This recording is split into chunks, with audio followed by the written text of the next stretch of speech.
Now it's time for another Board Game Brawl preview with Nick Minahan, sponsored by BoardGameBliss.com. Hey folks, my name is Nick, this is Board Game Brawl, and today we're going to be taking a look at a game that is currently seeking funding on Kickstarter. That game is called Alienation, and is self-published by the designers Chris and Corinne Lombardi. Now, if you like what you see throughout the rest of this preview video, I'm going to encourage you to go to the official Kickstarter project page for Alienation. There's going to be a link down in the description section underneath the video, and also up in the top corner of your screen you can click on the little eye symbol to pull down a menu that will also have a link to the Kickstarter page.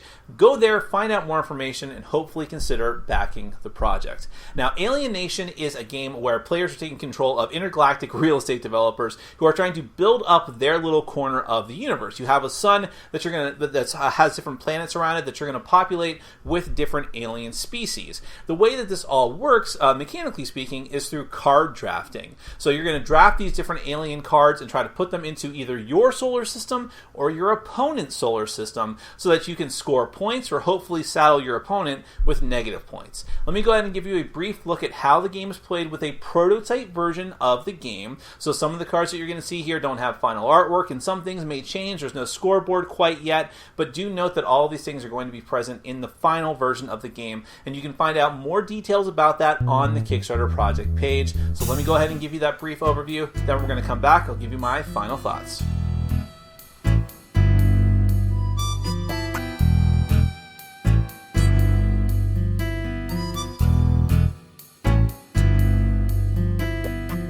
Okay, I'm going to give you a brief overview of Alienation. This is a competitive game for 2 to 4 players. The goal of the game is to have the most points by the end of 3 rounds of play. The theme of the game is that you are a galactic real estate agent who is trying to relocate aliens to your solar system. By putting aliens down into your solar system surrounding your sun in either orthogonal or diagonal fashion, you're going to score points at the end of each round.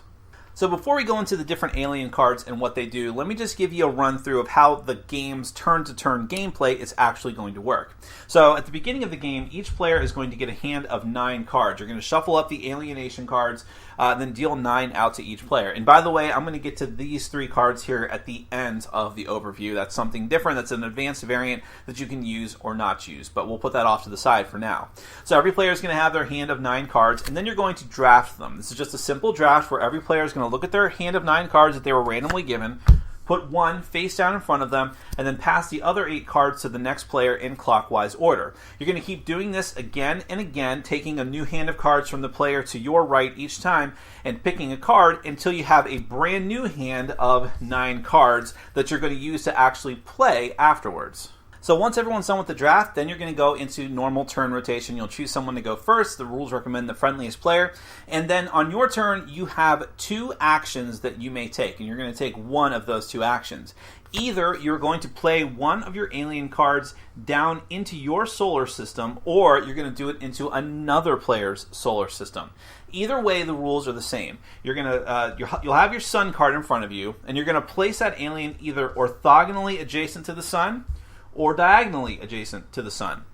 And then from then on, you're just going to keep placing down cards in that fashion. But again, you can place them into your opponent's solar system if they have room. You're going to keep doing this until you have a total of 8 cards down in play. Players are going to do this in turn order, so I'll play a card either in mine or someone else's. The next player will play a card in theirs or someone else's again and again and again and again until eventually everyone's going to have a full solar system of a 3x3 square here, it's a rectangle.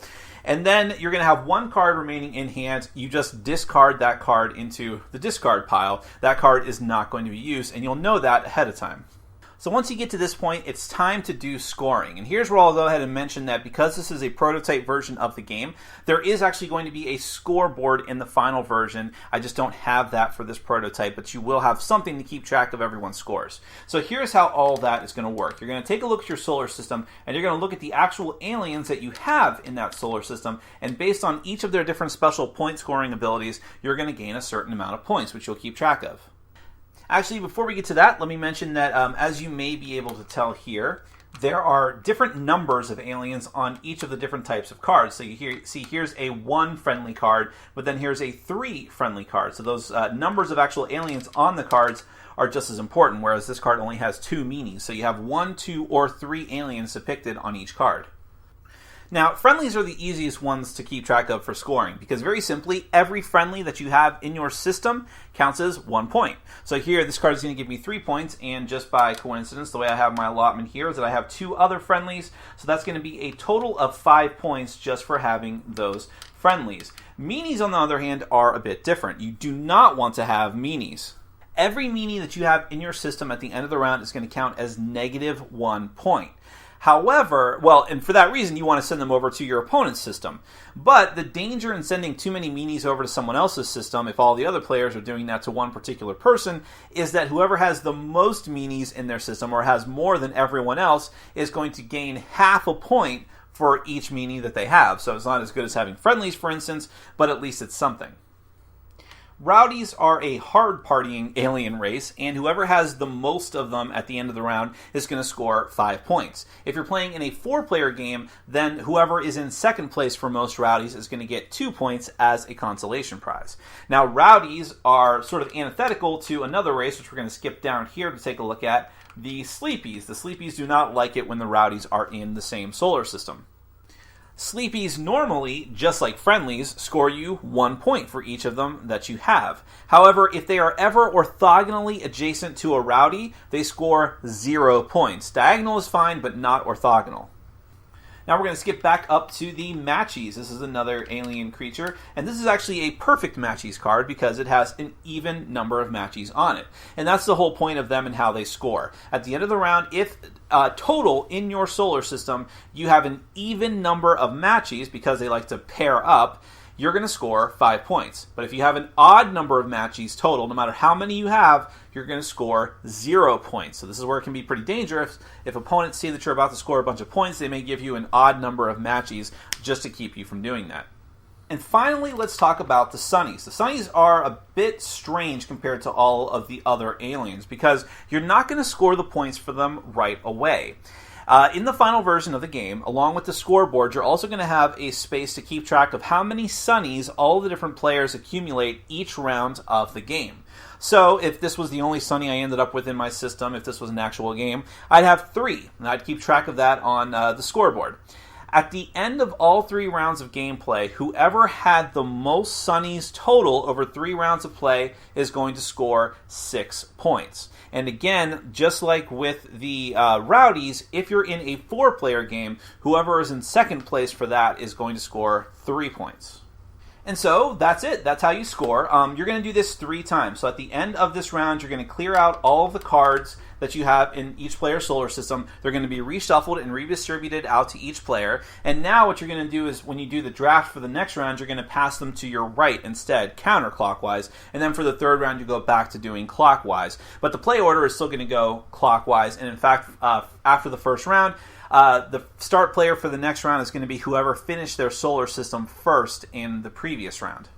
So finally, let's talk about the variant, which you should only use if you are already experienced with the game, and these are the solar system supervisors. Now, the first thing I want to mention here is that you'll notice that there's no actual pictures on these cards. That's again because this is a prototype version of the game, and in fact, during the Kickstarter campaign, backers are going to be able to pledge at a certain level in order to have their picture on these cards or artwork of their choice. Something to that effect. I don't have all of the details right now. Make sure to read the entire Kickstarter project page. But in any case, let me tell you what they actually do in the game. Like I said, this is a variant. You don't have to use it if you don't want to. But what you'll do, there's actually a whole stack of these cards that you're going to shuffle up at the start of the game. And you're going to put 3 of them out. And these 3 cards are actually going to stay for the duration of the game. They're not going to change. And each round, they're sort of like achievements that all the players can work towards. In fact, you can, and from round to round, you can earn them multiple times and score points for them each time. And it will tell you in the parentheses how many points you're going to score for each of these different things. Usually, I believe, 5 points. So, for instance, the 3 that I have out here right now, this one says, finish a round with your races evenly distributed. If you can do that, you get 5 points. This one says, finish a round with the same number of friendlies and meanies. Score 5 points. And then the last one I'll show you is finish a round with the same number of rowdies and sleepies. Score 5 points. But there's a lot more than that to do. They'll all give you a different random effect, so you can change it up from game to game. And that's it. That is Alienation. You're going to do this 3 times. You're going to count up all of your sunnies at the end to see who has the most points, and someone's going to garner those points. And then whoever has the most points at the end of those 3 rounds is the winner. Now, let's get to my final thoughts. A few things you take note of right away when you see Alienation, especially when you play it for the first time.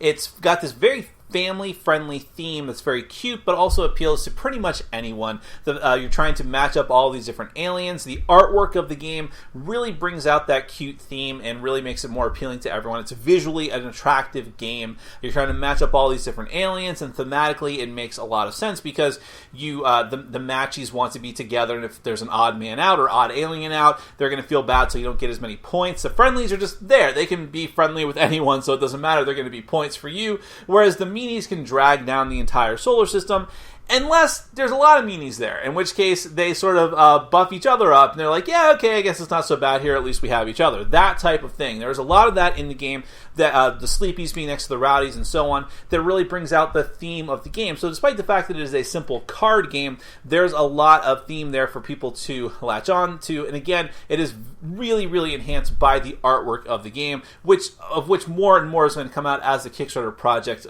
goes on, and you have artwork for like the supervisor cards and things like that. And that's the other interesting thing too, is that at its core, it's a simple card drafting game. I mean, there's a lot of games that institute card drafting as the basic rule and mechanism, but what's interesting is the way that it's enabled here, where it's actually physically placing cards down on the table, so there's like a spatial element to the game that, despite adding that extra layer of complexity, still means the game is very simple and easy to get into. It's very quick to learn. You'll have this up and running in 5 minutes, and you can teach it in 5 minutes as well. And then from there, it's 3 rounds of that. But the game is interesting each time because as you play and progress, you sort of learn what to do in one round.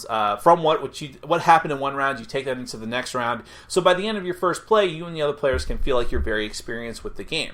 And if that's the case, then you can add the optional variant of the supervisors, which adds a whole other layer to the game because now you're competing for these different achievement type goals in the center of the table that everyone can work towards and get you extra points.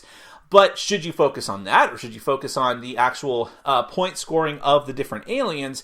You have to choose how you're going to split your focus. And there's a lot of interesting elements as far as like how that progresses through the game and how the sunnies, is that a long-term goal that you want to work towards as well, from the beginning to the end? How much do you want to try to saddle your opponents with negative points, but keep yourself flush with points as well? So there are a lot of decisions to make in the game, but at its core, it's still an easy enough game to understand and play with a lot of different ages of gamers, a lot of different levels of gamers, people who are casual gamers, hardcore gamers who just want something as a more of a filler game to play very quickly. It can fit that bill as well. So if you fit into any of those categories and you think that you may want a game that has card drafting, if that's a mechanism that you like, or you like the theme, or you like all these different things and the artwork and its simplicity and with a surprising amount of depth to it, you definitely want to check out Alienation. You should definitely go to the Kickstarter project page and find out more information about it, and hopefully consider pledging. There'll be a link down in the description section underneath the video, and also up in the top corner of your screen.